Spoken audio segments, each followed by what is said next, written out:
welcome back to a new read of The Demon Dentist. We are here with chapters 31 and 32. We last left off with Gabz going into the dentist to confront Miss Root.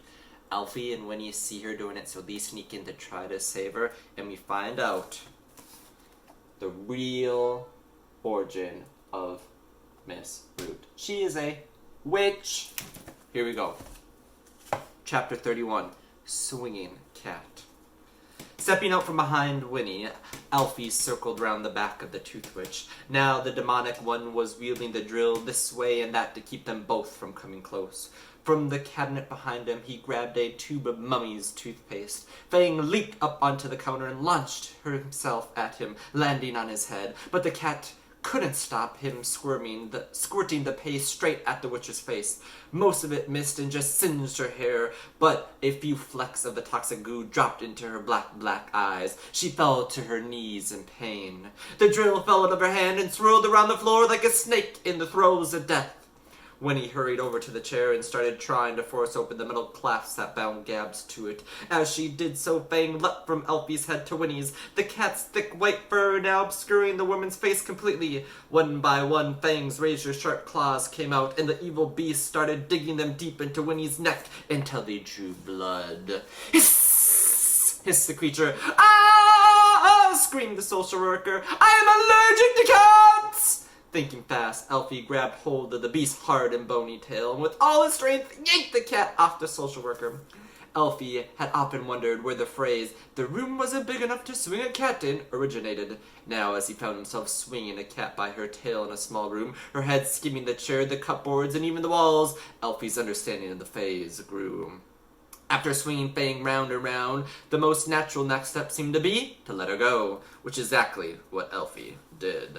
Fang threw through the air, hissing wildly. The beast shot across the room and landed with a smash on the witch's trolley. Crash! All the deadly dental instruments scattered across the room to the floor. "Nice one," said Gabz. "Thanks," said Alfie. With Winnie nursing her wounds and the witch still rubbing her eyes clear of the last of the toothpaste, Alfie frantically started trying to find the lever to open the metal clasps. "You were right," he said breathlessly. "She is a witch." "Duh," replied Gabz. "You don't say?" The sarcastic tone took Alfie by surprise. "All right, do you want me to rescue you or not?" he asked. Yes, please," said Gabz, adding a hopeful little smile. "That one there." "Oh, yes, of course," said Alfie. Hastily, he reached for the lever behind the headrest and yanked it hard. In an instant, the restraint retracted, and Gabz's wrists and ankles were freed. Like a knight in shining armor, Alfie tried to scoop Gabz into his arms, but she was having none of it. "I can manage, thank you," said Gabz dismissively. She was a tomboy at heart, and hated this new role she was being cast in as a damsel in distress. She swung her legs round and jumped down on the floor. "Let's go," said Winnie. Behind them, rubbing her eyes clear of the last of the toothpaste, the Tooth Witch slowly rose to her feet. Groping behind her with one hand, she grabbed one of the ancient tools still left on the trolley. This one had a long, sharp, spiked hook at the end of it. With her other hand, the witch reached out and grabbed Gabz, pulling her violently toward her, and held the weapon up to the little girl's throat as she whispered, "One step forward and your girlfriend dies." Winnie and Alfie stood as still and quiet as statues, but the boy couldn't help himself and broke the silence. "Just for the record, she is not my girlfriend." "Yeah," scoffed Gabz, the hook almost piercing her skin, "as if I would go out with him." "Well, I would never in a million years go out with her," agreed Alfie, a little hurt by quite how sure the girl sounded. "I want to go out with you if you were the last boy on earth," replied Gabz. "This is not the time!" shouted the witch. With that, she pulled the girl by her hair and backed over to the silver gas cylinder in the corner of the room. The witch climbed astride it and placed the kicking and screaming Gabz in front of her. Then the witch leaned back and turned the nozzle on the end of the cylinder. Just in time, Fang hopped up behind it and shot off like a rocket. The three of them crashed through the blacked-out window. Alfie ran over to see them zoom off into the sunless sky. A trail of smoke spilled out behind them. "Quick, Winnie!" shouted Alfie. "We have to save Gabz!" The pair raced downstairs and leapt on the social worker's moped. Alfie kept his eyes focused upward, directing Winnie after the trail of smoke. They sped through the town, traveling cross-country when necessary, taking shortcuts back through gardens, down alleyways, even through a supermarket. Poor Miss Morrissey had only popped in for a tin of spaghetti hoops, but as a moped roared past, she leapt out of the way and fell headfirst into the ice cream section. Within moments, an absent-minded shelf stacker had stickered her as being special offer. "Sorry, Miss M!" shouted Winnie before exiting through the 5 items or less queue to save time. "I'll be around tomorrow afternoon as usual with the Meals on Wheels." As he sped out of the car park, the social worker pulled back on the throttle hard. "Hold on tight!" she yelled as the pair picked up the trail of black smoke once more, but now it looked like it had come to a stop somewhere just over the brow of the next hill. As they reached the top, Winnie brought the moped to a halt for a moment. "Look!" shouted Alfie over the hum of the engine. "The witch has taken Gabz into the old coal mine." "Oh no!" said Winnie. "There's no way down." Chapter 32, The Lower Depths. For many years, coal mining in the town had been extinct. The mine itself had been boarded up and stood there ugly and unloved, in an ocean of its own slurry. To keep trespassers out, a huge metal fence encircled the mine. The fence was topped with a crown of barbed wire, signs screaming, "Beware! Keep out! Danger!" were everywhere. Alfie knew where there was a little hole in the fence. The older kids at school would often talk about it. Strange as it might seem, the old deserted mine held a fascination for many of the local youngsters. At the very least, it was somewhere for them to go off on an evening to drink and smoke and snog away from the prying eyes of grown-ups. The hole in the fence was child-size, not big lady size, so Alfie thought it was safest for Winnie to try and crawl through first. However, as soon as she tried to squeeze through, her clothes became caught on the metal edges of the wire. "Help me, boy! I'm stuck!" she shrieked. Alfie surveyed the scene. The social worker did not look her most dignified. "What do you want me to do?" he asked. "Push!" she implored. Alfie took in her position. All he could now see of his social worker were more than her ample buttocks. "Where?" he asked innocently. "My booty!" Reluctantly, he placed his hands on Winnie's abundant bum. "Push!" she cried. Using all his weight, Alfie pushed the woman's bottom, his feet slipping and sliding on the wet mud just outside the wire fence. Nothing. He took a deep breath and made another huge effort. It was a bit like pushing a car, but eventually Winnie passed through the hole. Unfortunately, her clothes did not. The multicolored jacket, top, and leggings remained hanging on the ends of the cut wire. It took a few moments for Winnie to realize she was now only in her underwear. "It's suddenly become rather chilly," she muttered to herself at first as she struggled to her feet. Finally, she looked down and saw that she was standing there in her bra and knickers. The bra was quite the biggest Alfie had ever seen. It looked like it could comfortably hold 2 footballs and was bright orange.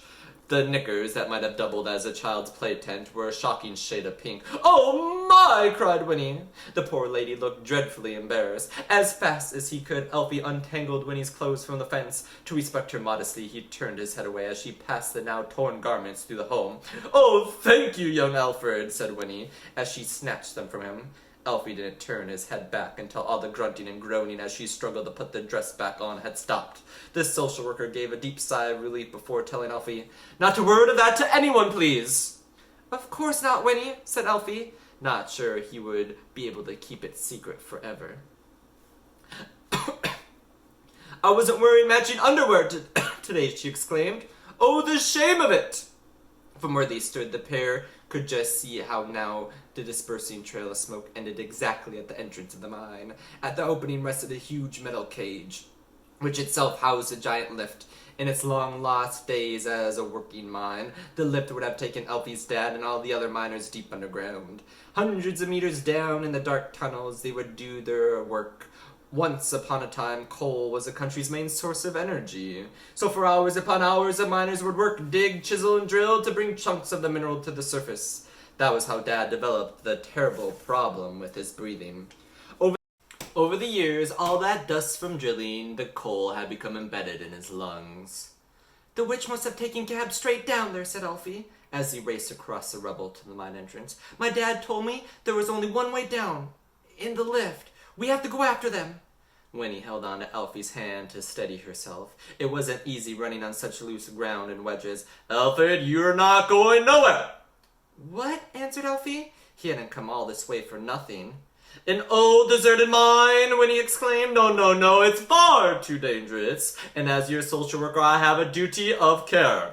Alfie couldn't hide his frustration as he finally reached a huge metal cage that housed the lift. But if we don't go after the Tooth Fairy now, who knows what she will do to Gabz? He traced his hand over the old controls that were caked in the decade of grime, searching for a button that might bring the lift up to the surface. Come away from there, boy! Shouted Winnie. This instant!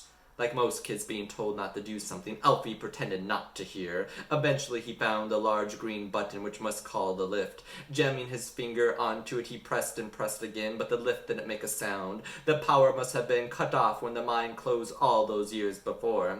See, said Winnie, there's no way down. Now the best thing we can do is wait here while I call the police for help.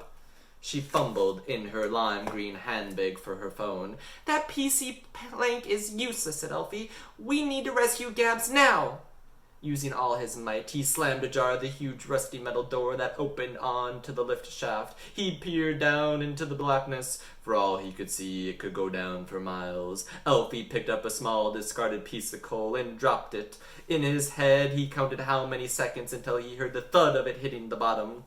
1, 2, 3, 4, 5, 6, 7, 8, 9, 10, 11. It must have been 100 meters down.